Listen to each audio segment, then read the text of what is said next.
Welcome everybody, my name is Marcus Stone, and in this video you will learn how you can easily clear your cache in Google Chrome. So what you want to do is go here on the dots and click on the settings, and when you are in the settings you want to click on advanced, and then you want to click on a privacy and security probably, and then you will have it here, clear browsing data. And right now you have options here. You can delete browsing history, cookies and other site data, and cache images and files.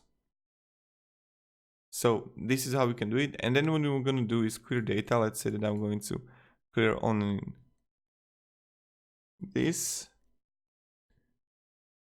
Okay. And that's kind of it. And then now there was 200 megabytes and right now there is only 100, which is awesome. So this is how we can do it.